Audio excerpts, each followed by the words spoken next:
and happy EMS for Children Day. We're going to give it a minute or so to let individuals hop on. We've got a large number of participants today, so just give it a minute and then we'll get started.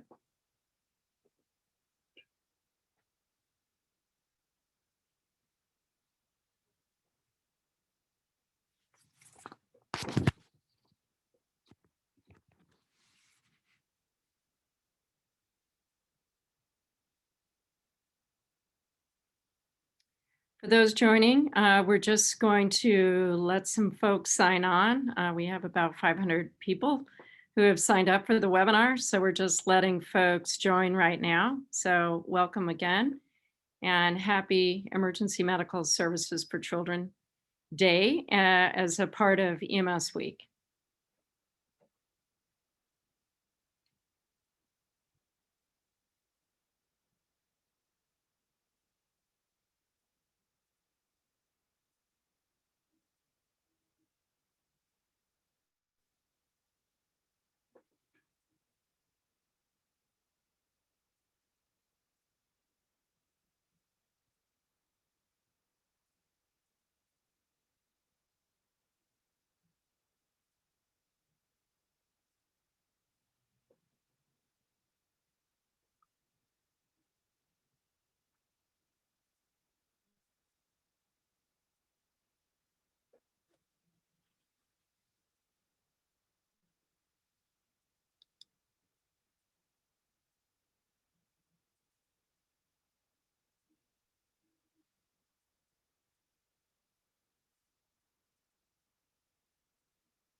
Good morning, everyone, and welcome to the webinar, Pediatric Readiness, Every Child, Every Day.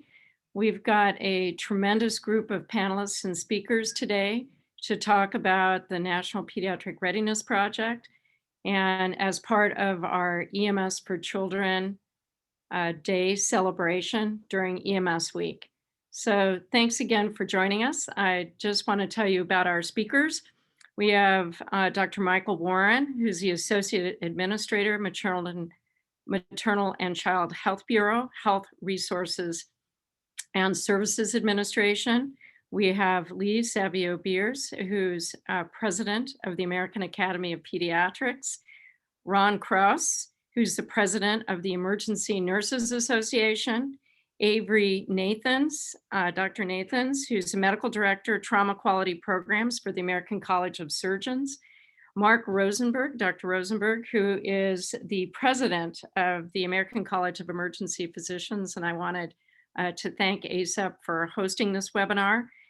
And then Kyle Thornton, who's the President of the National Association of EMS Officials. So we've got a full program today, and just a couple of housekeeping.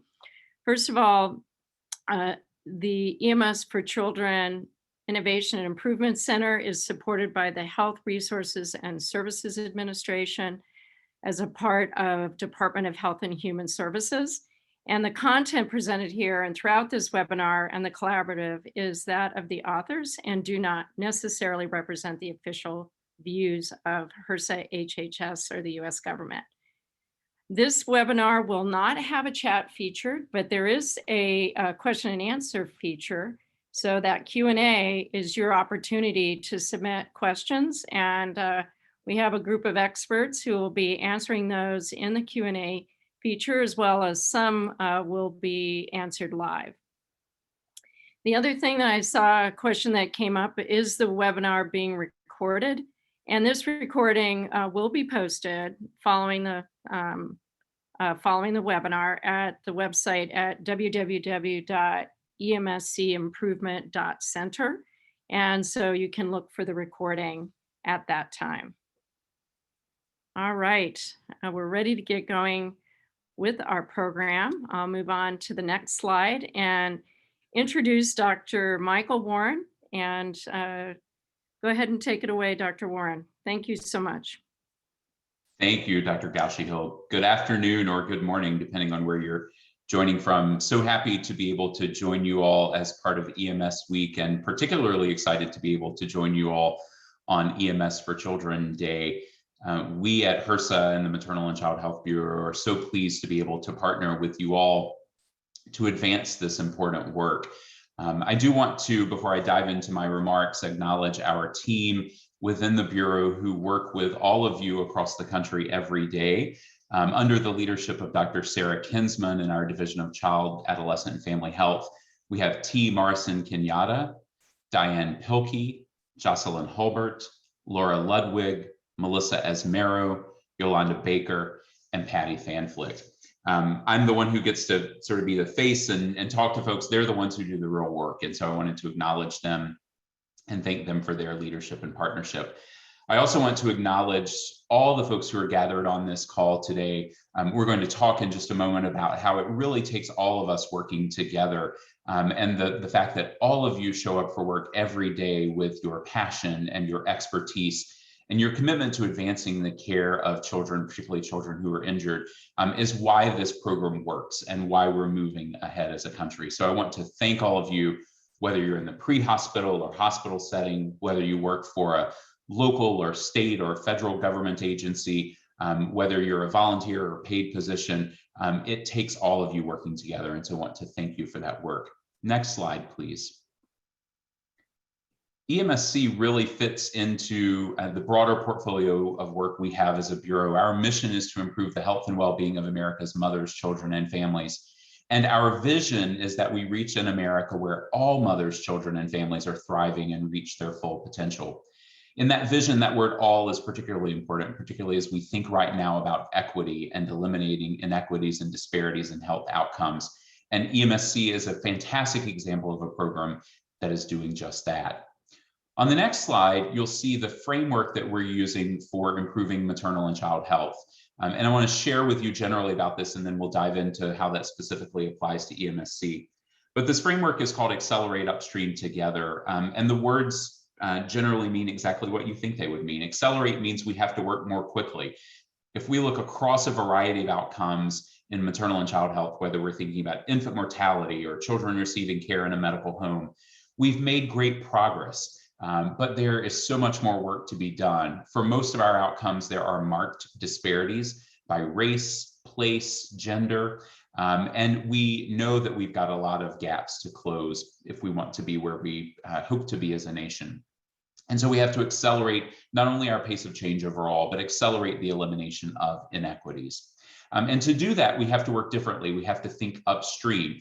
There's an old fable about this person who's walking by a river, and it's a beautiful day, and they hear splashing and screaming, and they look, and someone is struggling in the river. And so they swim out to the middle of the river, and they grab that person, and they bring them to the shore. And as they're helping that person onto the shore, they hear more splashing and screaming, and they look out, and there's someone else who's struggling in the river. And so they swim out to the middle of the river, they grab that person and bring them to the shore. And as they're helping that person on shore, they hear more splashing and screaming, and lo and behold, there's someone else who's struggling.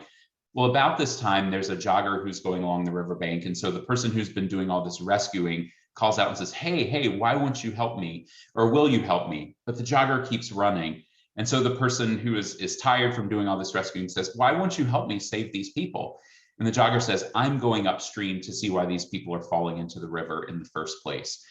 In public health, specifically in maternal and child health, we think in this way of moving upstream, getting at root causes, thinking about primary prevention. And this really fits EMSC so well as we think about moving upstream to prevent injuries from occurring, but when they do occur, for making sure we've got the best systems in place possible to mitigate further harm. And then the final part of this framework is together. None of us does this work alone. We certainly can't do this work alone in DC. We rely on our partners in states and jurisdictions. I spent 10 years in state public health in Tennessee before coming here, and I can tell you state government doesn't do it alone. We relied on partners in communities and hospital systems and pre-hospital systems with local EMS agencies, with prevention partners and community-based organizations. It takes all of us coming together to accomplish these goals. And we always have to remember to keep families at the center of what we do. We do this work for them. We don't do this work to them. And so we need to hear their voices and better understand what their needs are and how we can best support them to keep their children as healthy as possible. So on the next slide, we'll talk a little bit about these principles and how they apply to EMSC.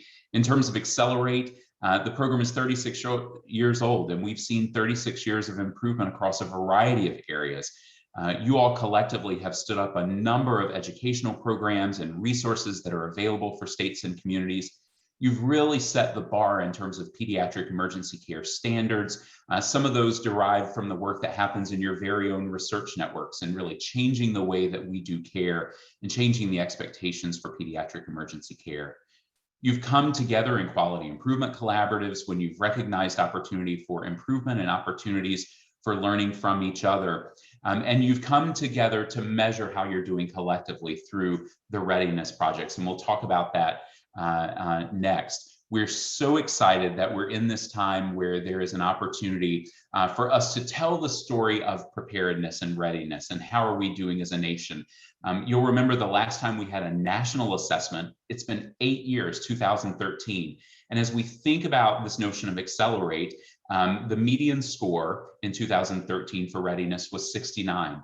So we've got to accelerate that. We can't be complacent with 69, and we are confident that that number is going to be higher than it was in 2013. But another aspect of this notion of Accelerate is we can't wait 8 years to get this data. So we want to hear from you and work with you all about ways that we can gather data in a more timely way to see how we're doing. Clinically, none of us would make decisions based on data that are 8 years old, right? So we want to think from a public health clinician standpoint, how do we have data that's more available and a more timely way to be able to guide the program well? We also know nationally that unintentional injury remains the leading cause of death for children. And so as we think about what we're going to talk about on the next slide, moving upstream, we've got a great opportunity to continue to take what we learned from the clinical scenarios where we see kids who have been injured, how we translate that into prevention opportunities in the community. And along with this theme of Accelerate, just want to again give a shout out for the Readiness Project. It is underway and you're going to hear about that later, but through the end of July, we certainly want representation from all across the country, every hospital and system to be included in that. So please, if you've not already done so, take the opportunity to engage your partners and complete those surveys so we have that information. Next slide. I mentioned this notion of upstream, and EMSC is so perfectly poised to do this work. In fact, EMSC is really dedicated exclusively to working across the continuum of pediatric emergency care. So not only making sure that we've got the optimal care for kids when they arrive in an emergency department or when EMS arrive on a scene, but that we're also providing education and prevention opportunities upstream before those bad outcomes ever happen in the hopes of avoiding them in the first place. You all have done such a fantastic job over the last few years, really working across the continuum. And just a couple of examples to call out. We know that pediatric emergency care coordinators make a difference, whether that's in a hospital or in an EMS agency. And just in the last 2 years alone, you've increased from 23% to 30% across the country. Similarly, we know that medical facility recognition programs matter in terms of setting the bar for expectations and then assuring those expectations are met. We've increased from 2006, when we had 5 states, to now having 17 states in 2020. 17 is clearly not 50, so we've got opportunity to accelerate that improvement there. But in these ways, you all are moving upstream. Before bad things ever happen, you're putting these systems in place so that you're ready and so that we can have better outcomes. And then finally, on the next slide, I want to again acknowledge the various partnerships. And if we can click again, maybe to see if some of those other, there we go, this full range of partners that are involved in making the Emergency Medical Services for Children program happen. Not one of these partners who's listed here could do this work alone. It really takes us all coming together across disciplines and interests and backgrounds, all coming together with a common cause to improve the quality of care that's available for children. So from HRSA's Maternal and Child Health Bureau, we thank you. We appreciate the opportunity to be on today's call, and we look forward to hearing from the panelists about opportunities for moving ahead. Thank you for helping us to accelerate upstream together, and we look forward to working with you for the years to come. Thank you. Thanks so much. We'll see if there's any questions in the chat. Okay, and okay, no open questions so far. So we're doing great. Dr. Warren, that was fantastic. And it was a great overview of, the National Pediatric Readiness effort. So thanks so much. And here's contact information and also social media. Okay. All right, with that, I'll have our panelists turn on their videos as we get started. First of all, I really need to introduce myself. I realize I don't think I ever said my name, which is very funny. So I apologize for that, but my name is Dr. Marianne Gauchy-Hill, and I'm the moderator for this session today. I'm also the medical director for the Los Angeles County Emergency Medical Services Agency. So this is a big week for EMS and for EMSC. So with that, let's go ahead and get started. It's going to be fun. We're going to hear from each of our panelists, and I'll pose some questions, and then we'll go from there. So let's start with our first question, and then I will be calling each of you in turn. So how is pediatric readiness being integrated into your organization's activities? So I think we'll start with Dr. Beers, the president of the American Academy of Pediatrics. Great. Well, thank you so much. Really just appreciate the opportunity to be here and want to echo my celebration for EMS for Children Day. It's I think just so apt that we're here talking about this today. And just to set a little context, the American Academy of Pediatrics, our mission statement is to attain optimal physical, mental, and social health and well-being for all infants, children, adolescents, and young adults, and to really ensure that all children receive equitable health care and are valued by society. And I think, the part of the front line of this, right, is to make sure that ill and injured infants get optimal care on a day-to-day basis, no matter where they are. And so clearly, this is something that's very important to us as an organization as we care for children. I think, the question about sort of how are readiness activities integrated into our organization, there's a couple of different things. I won't go into all of them, but I'll highlight a few. One actually is just really, we've been very strong advocates, and this is very important to us, for the EMSC reauthorization and funding. This collaboration is just so important to us and to children, and this is a high priority to us and our advocacy agenda. And so we have been strong advocates for this, and will continue to be strong advocates together with all of you. It's a collaboration and a partnership, as Dr. Warren said. There's a couple of other things that I can highlight. We're a founding member of the Pediatric Emergency Readiness Guideline Writing Group. We also, disaster preparedness has been one of our key priorities for almost 15 years now, actually, and started a Disaster Preparedness Advisory Council, which is now our Council on Children and Disasters. That's been a big effort. We have a special interest group in our section on emergency medicine to lead pediatric readiness quality improvement efforts. And so, I guess, those are just a couple highlights of some of the things we've been doing, but I hope the message that you hear is that this is something that's really integrated across all aspects of our organization, and not just sort of siloed in one little place, but it really is a critical part of our mission, and our activities are really integrated across the organization. Thank you so much. Let's move to Ron Kraus, who's the president of the Emergency Nurses Association. Thanks, Ron. Great, thank you. Yeah, I'll just echo Dr. Beers as well as happy EMSC Day. And also, I'll just highlight a few of the things in our association, and you won't go through all of them, but collaborative effort, which we kind of alluded to, is what is going to be key on that. Participation in development of multiple joint position statements with like AAP, ASEP, and ENA, like especially the pediatric readiness in the emergency department. We have a dedicated ENA member that sits on the liaison for the AAP's Commission on Pediatric Emergency Medicine group.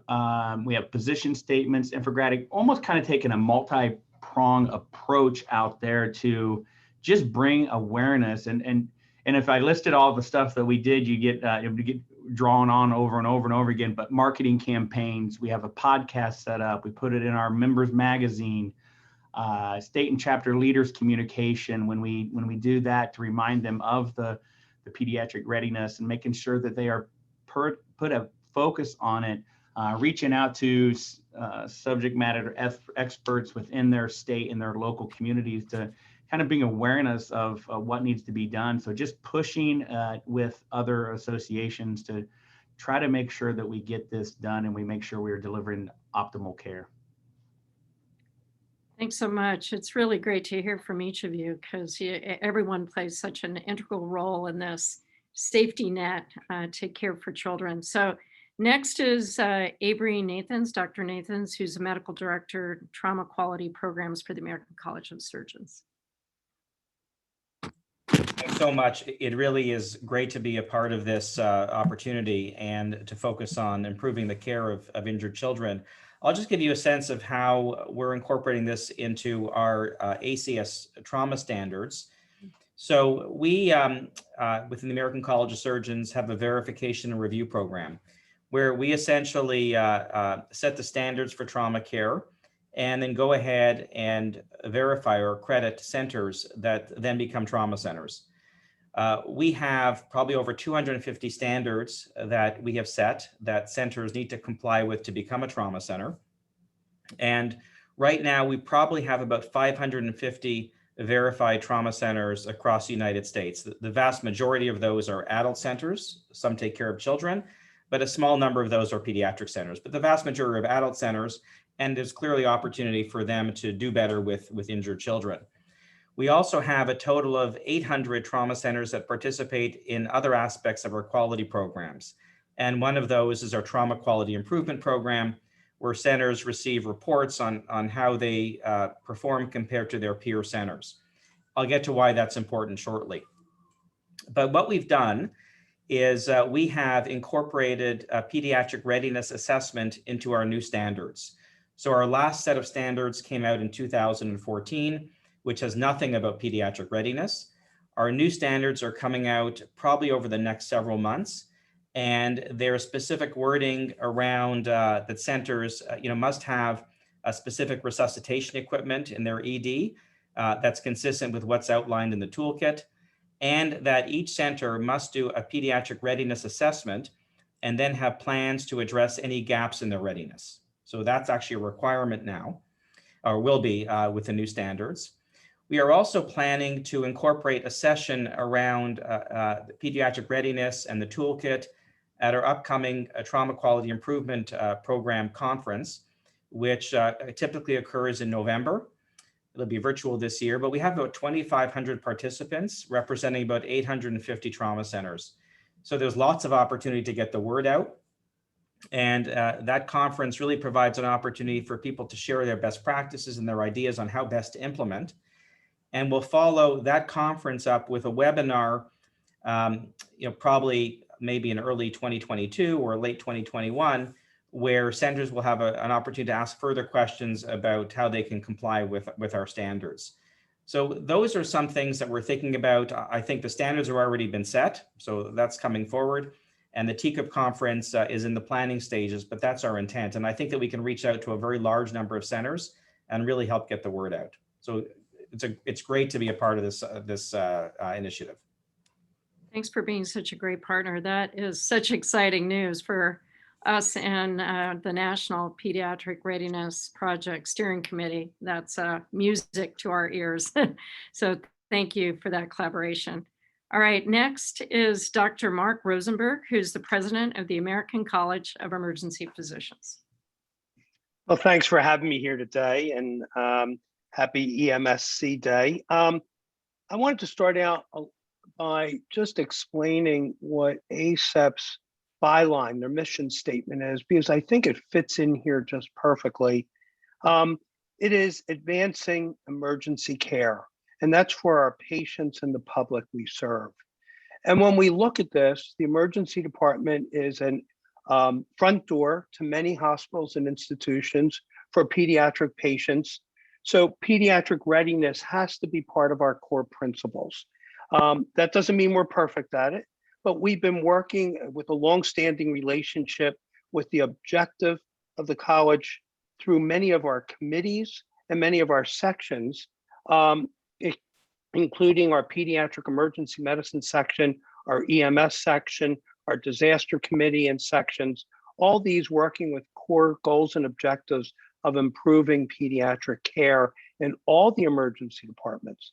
Part of our goal is not only to do the emergency departments that are managed by emergency physicians, but to give the same quality care across the entire country and any emergency department that any pediatric patient may go to. It's a long hurdle, it's a lot of work, but that's part of our absolute goal going forward. Our partnership extended into creating policy statements and publications. We worked with AAP and Emergency Nurses Association, and we created policy statements and publications as well on improving care and pediatric readiness. We continue to work with EMSC, Innovation and Improvement Center, with hopes of developing this longstanding partnership and working with other organizations as well to expand our knowledge in this. University of Texas and Augusta, University of Hospitals, Rainbow Babies and Children's in Cleveland, Ohio, and Yale University, as well as Baylor College of Medicine. So this has been an ongoing process. There's so many other things I can talk about. Just like my colleague from ENA said, if I go through the list, it's just like, oh yeah, really? You don't do all that, but we do. This is a continued effort, and so glad we can partner and help bring this presentation here today. So thank you for the time. Thank you, and thanks again to ASEP for hosting all of us here today. All right, next we have Kyle Thornton, who's the president of the National Association of EMS Officials. So a big week for you as well. Indeed, thank you for having me and allowing us to be a part of this very important webinar. Happy EMS for Children Day, and of course happy EMS Week for all of you out there. Hope you're safe and healthy, and I bid you hello from the SIMSO and from the great state of New Mexico. You know, at the SIMSO, it's been a real desire to make sure that we include the pediatric consciousness, I can't talk, into every major project that we take up, whether it's pre-hospital care guidelines or EMS clinical guidelines or evidence-based guidelines like pain management or anything like that, that we try to make sure that, and we do make sure that addressing pediatric issues are included in all of that development. We make sure that there's pediatric representatives on all of our advisory panels, any of our project components. We make sure that there's pediatric representation there as well. We've initiated the Safe Transport of Children Committee. We actually changed our bylaws to make sure that that would always be a part of the SIMSO. And that allowed us to work with folks that we haven't worked with before, engineering entities or other regulatory entities. And it's helped us make sure that we have crash test standards for pediatric restraints, something that, you know, was not done before. You know, we have initiated a proposal, and we're hoping to be able to fund a project with a couple of $1 million price tag to figure out what restraints are best for the back of a rig and transport. It's a much different thought process than when I started in 1984, when you just kind of made something up, trying to make sure that you could transport a kid as safely as possible. We're also working on a small project with Jersey EMS for Children. with the creation of a patient cot sled, which will be used for crash testing pediatric restraints. And that will be used in place of an actual ambulance. And that way it can undergo multiple crashes for that repeated testing. And then finally, we have a Pediatric Emergency Care Council that we formed in 2006. That council is made up of our EMS for Children folks from around the states, the program managers of those programs. And that gives everybody an opportunity to share information and goings on from each of the states. And it allows them to coordinate and focus on priority issues for the whole country. So just sort of a summary of what we do in the SIMSO, but I think it's important and we're very glad to be part of the team. Thanks so much. I mean, this truly is an all-star team, and really appreciate everybody participating. As you know, 80% of children in the US in emergency settings are seen in general emergency departments. You know, we often think that people go to a child specific, but they really do not do that. Most of the kids are, about 94% of children are within 30 minutes of an emergency department. And the goal would be to have all emergency departments be pediatric ready. And I think that's what we're talking about today. And I think everybody, the idea here is to empower you, because I know everybody wants to do the best job. This is why we come to work each day as an emergency physician.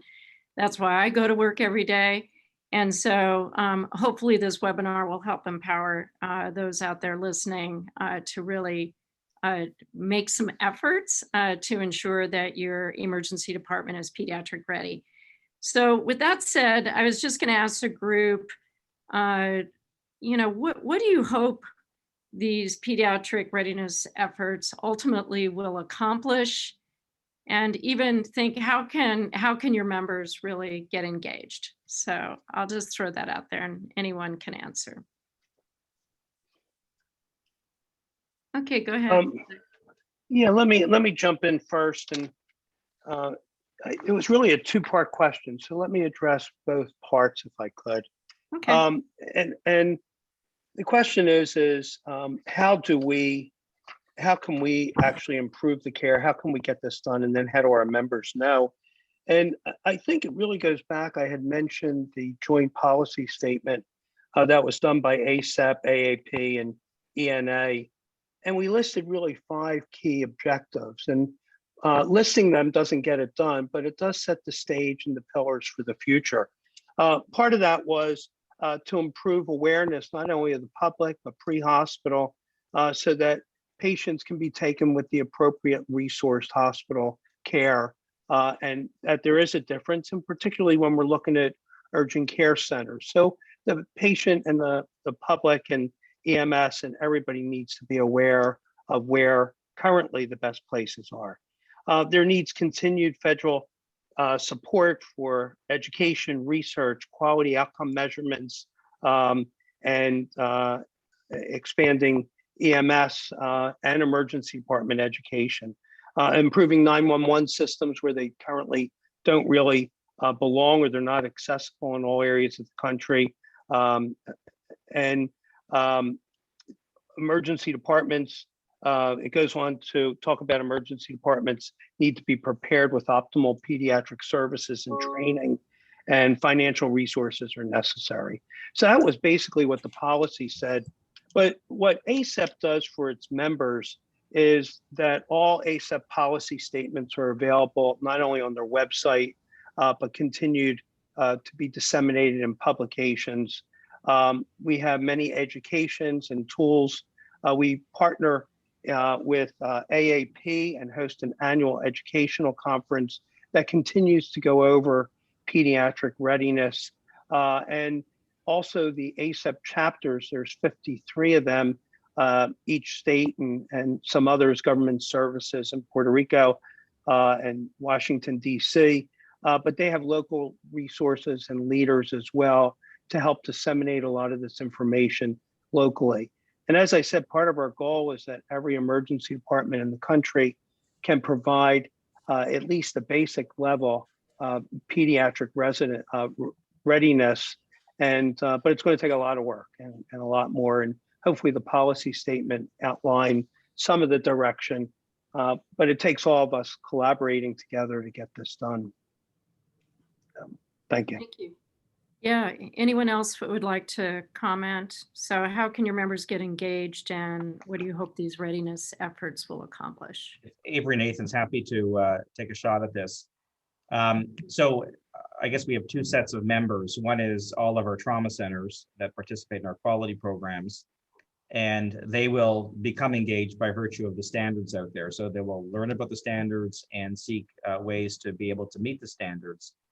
But more specifically, within the American College of Surgeons and the Committee on Trauma, we have a partnership with the EMSC Innovation and Improvement Center. And our link between our two organizations is Aaron Jensen, who I know is on this webinar as well. And what we're doing in partnership with EIC is developing toolkits and resources to be used by adult centers that help provide them with the information they need to be able to resuscitate pediatric patients, pediatric trauma patients, imaging protocol, standardized training with expectations, transfer protocols, guidance for early recognition of the need for transfer of pediatric injured patients, and other protocols and procedures that I think will make it easier for adult trauma centers to be able to at least take the initial care of injured children. So we're working on very specific deliverables there, and I want to just recognize Dr. Jensen's activity in this particular domain. It's been very helpful. Very good. Thanks for that. Ron, did you want to?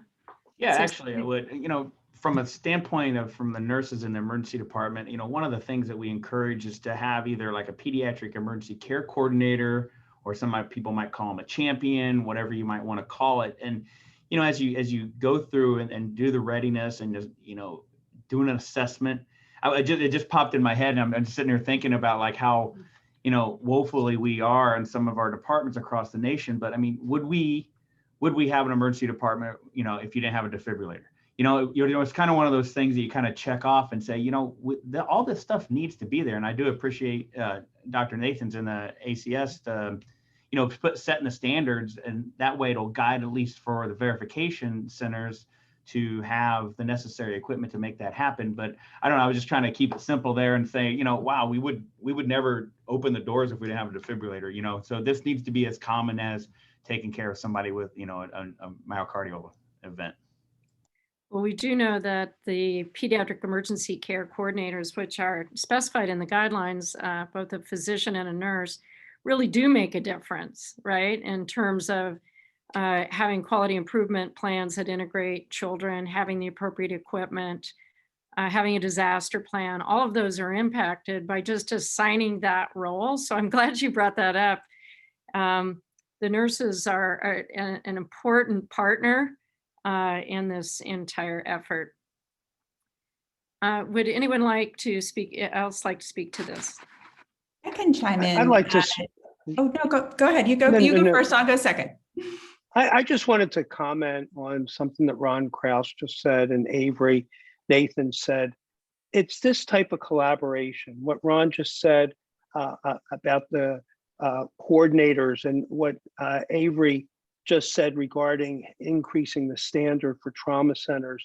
And I'm just delighted at the fact if we all step forward and take our organizations and their expertise, we're going to move this to a level that we really need. So I appreciate those comments, and I wanted to give a shout out to both of them, because I think what they said was meaningful, not only to me, but I think to every pediatric patient out there. Thank you. Dr. Beers, go Well, ahead. and now it was perfect that you went first, because actually I think what you said, what I was about to say builds on that. I think, I mean, for me, right, as a community pediatrician, the most important thing for these pediatric readiness efforts to accomplish is that I can feel confident that every single one of my patients, no matter where they are, no matter what their illness or injury is, will get the highest quality care when they come into the emergency room. And that's ultimately, right, the long-term goal. As a personal note, my brother's actually an emergency room physician, and my sister-in-law, his wife, is a EMT, and in a community hospital. So we talk about this sometimes, and how important all these supports are, so that they can provide the best quality care. And so that kind of support just really is so important. And I think, also, Dr. Rosenberg, building on what you just said, we all say this a lot, but COVID and the pandemic has really exposed all the deficiencies in our systems, right? And this is an opportunity for us to learn from that and bring these readiness efforts together to do even better as we move forward. As an AEP member, some of the things you can do, I mentioned some of the opportunities, but we do a lot around engagement and writing policy and other things. If you're not a member and you are eligible, please become a member. That's an important thing. But I think probably one of the most, easiest ways to enter is to join our section on emergency medicine, because we've got subgroups who are working on these readiness issues. And that's a really good entry point to become engaged in some of these efforts on a broader scale. Yeah, thanks for that. I think, it's so critical that each of these organizations represented today really bring something different to this puzzle, which is excellence in or ensuring emergency care for all children, which is really the motto of the National Pediatric Readiness Project, which truly is a collaborative, a coalition of national organizations that care for children, the probably 30 million children or so that are seen in emergency departments each year. So with that, I'll just kind of round robin, see if there's some last comments before we move to our slides, maybe talking about opportunities, further opportunities to collaborate. If you had one wish, what would it be? I don't know, Dr. Nathans, you got my wish with incorporating the standards, so you already covered that. But I'll just go around and let those who want to speak go ahead. Dr. Nathans, did you want to start? No, I mean, I think where the college has been most useful is in the implementation piece.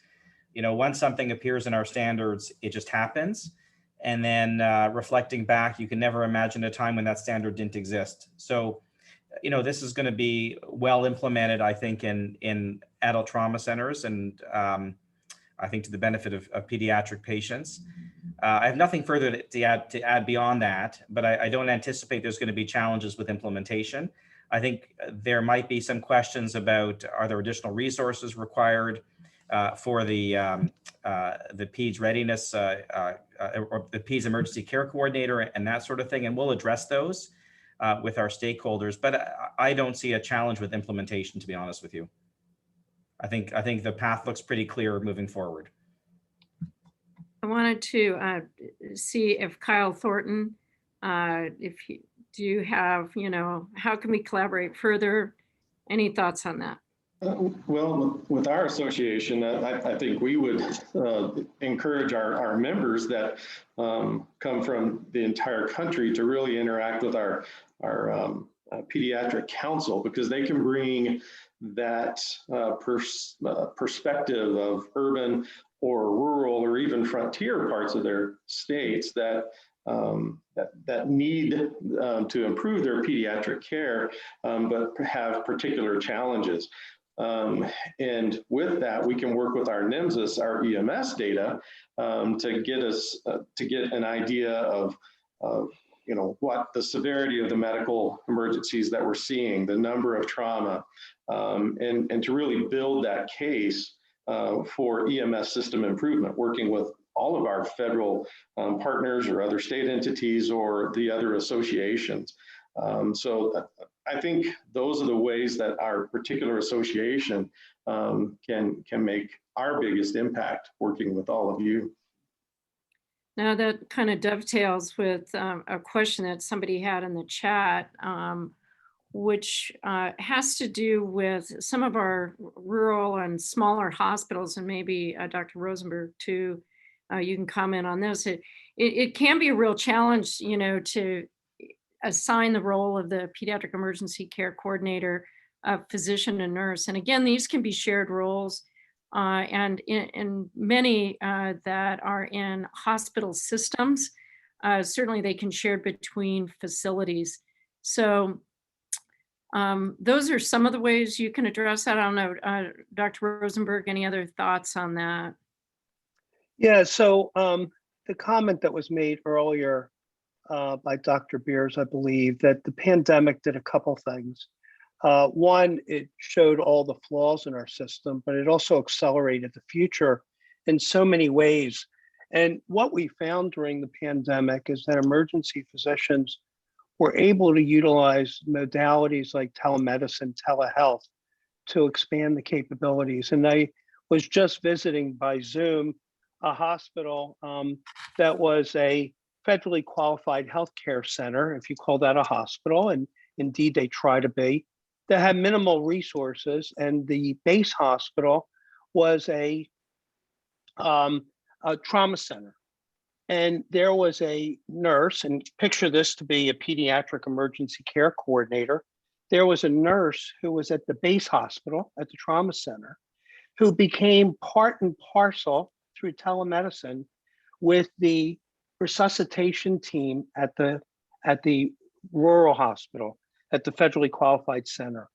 She happened to be a female, knew all the telephone numbers to call, how to get the supplies, the resources, how to contact a helicopter for transport, and everything that was needed, while the physician worked with the provider that was there, non-physician provider, to help put in a chest tube and stabilize the patient. And the patient did extremely well. Just think how we can take this same model and the same effort with an emergency, a pediatric emergency care coordinator, and really expanding our reach of emergency care to even places where we have not yet developed high quality pediatric readiness. So I think there's great opportunity in the future. Some development needs to be done. There may even be models out there that are working extremely well right now. But I think it goes back to what Dr. Beers said. This is one of the good things out of the pandemic.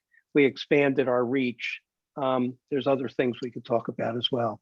Not so positive. No, it brings up a whole set of potential solutions for rural areas or critical access hospitals to really have telemedicine with pediatric emergency care or critical care experts in other areas, you know, really to expand the reach of expertise. All right. I'd even hop off ahead, with Dr. Rosenberg as I was sitting there and making notes, and you know, collaborating through associations, but collaborating with especially like a general emergency department. You know, pediatric maybe low volume, so you're not quite in tune and as sharp as you need to be. And I always say, sometimes when you're in a general and a peds walk through the door, sometimes the heart rate raises a little bit up for everybody involved. So, reaching out to not only associations, but to our pediatric trauma centers who are, awesome at this, and be able to, and then you throw out the telemedicine, but almost like you could almost say, reach out to a pediatric place, and I could do it from anywhere. And I can say, hey, walk me through your emergency department. I'm going to show you how to use this equipment, and this is what you need to do. And, and if you have anything, hit me up on a Zoom or a call. I mean, I think that we can, collaborate, and it takes all of us to knock it out of the park. Well, that sounds great. I think I'll go ahead and panelists just stay tuned. I'm going to run through a few slides, and then we'll just get some last words, okay, from everyone. I think we responded to the chat. And let me just go ahead and and move a little bit through these slides. First of all, the National Pediatric Readiness Assessment, which is a web-based assessment at pedsready.org. It's really easy to remember. Is available now. It's live, and there's a if you go to the site, that's a really cool live map you can look at that shows the response of emergency departments around the country. And I want to say that during the last assessment, 83% of all the emergency departments in the United States responded, and that was extremely powerful. And the reason it was powerful is, one, each emergency department got a gap analysis. They got their score and a gap analysis, and they got to benchmark against other like hospitals. So that was really exciting. The other thing, the reason it was so powerful is that it allowed us to do further research on access to pediatric ready hospitals. And it also helped us to look at outcomes. And we do know that hospitals in the highest quartile of readiness demonstrate a 4-fold lower rate of mortality. And so it really does make a difference. Pediatric readiness makes a difference in terms of outcomes for children. So by participating in the National Pediatric Readiness Assessment, you can all be part of that solution. So it's at pedsready.org.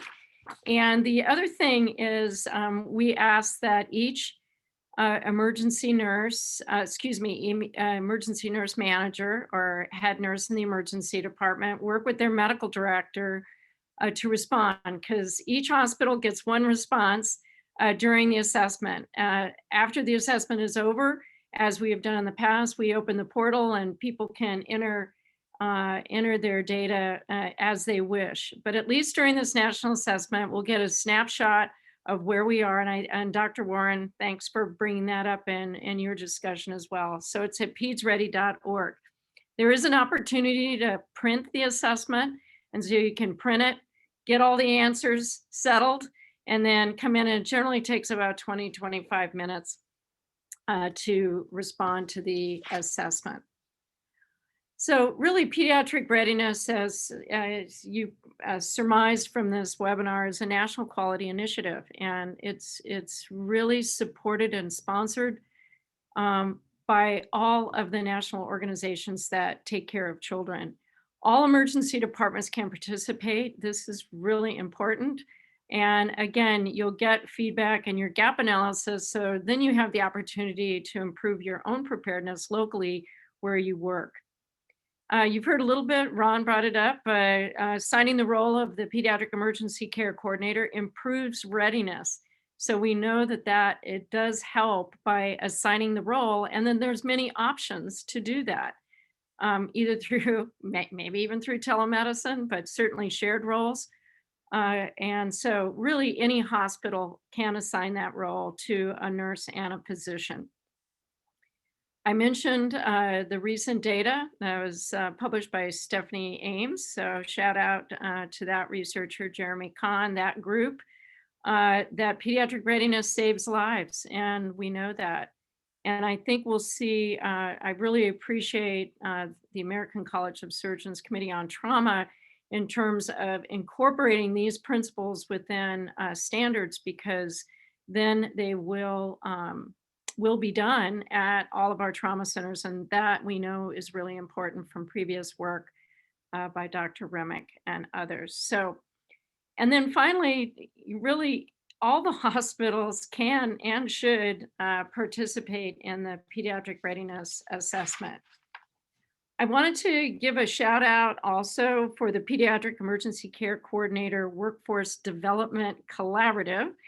And it's a big name, you can see it here. And essentially the goal is to give any healthcare professional with an interest in pediatrics tools really to champion their improvement within their hospital and their community. There's no cost to participate in any of these collaboratives. And I think it's a great learning opportunity for hospitals, especially those who want to improve their pediatric emergency care quality improvement efforts. The collaborative is in 2 phases, and the registration, by the way, is now open for that. And there's a QR code at the bottom. and you can see the link here to register. So at emscimprovement.center/collaborative/PWDC. So you can see that, and there's a QR code there for you as well. In regards to, this is EMS week after all, I'd be remiss if I didn't talk about the Pre-Hospital Pediatric Readiness Project. And that is rolling out. You can see that we have an EMS agency checklist, so you can check your own preparedness. So I think that's something really important to do this week during EMS week. And there's a toolkit, and both of those are live, and there's a QR code there for you.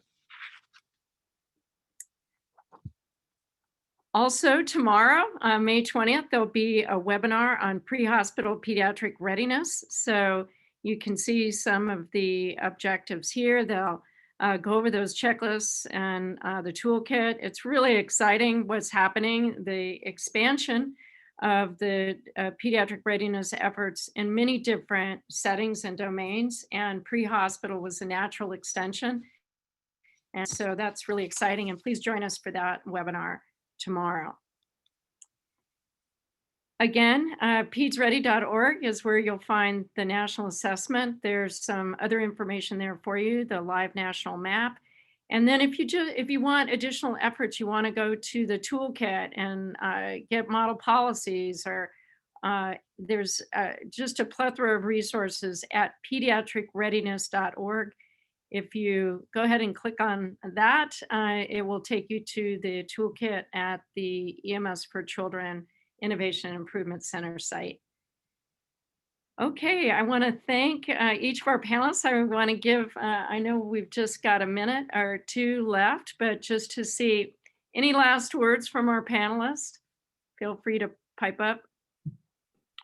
I just want to thank everyone for your commitment to collaboratively working together to really make sure children receive the best possible care. It's just such a privilege to work with all of you. So thank you.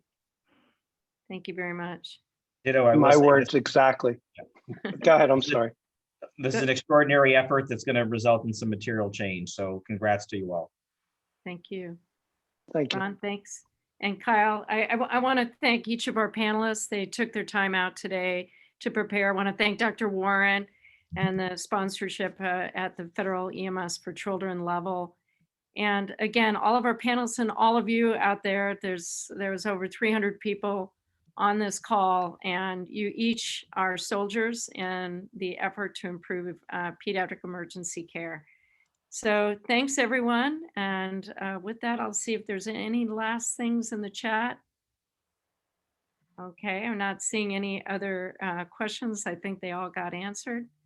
So with that, I guess we will end the webinar. And thanks everyone. Happy EMS for Children Day. Thanks so much. Thank you. Thank you. Thanks all. Stay safe. You as well.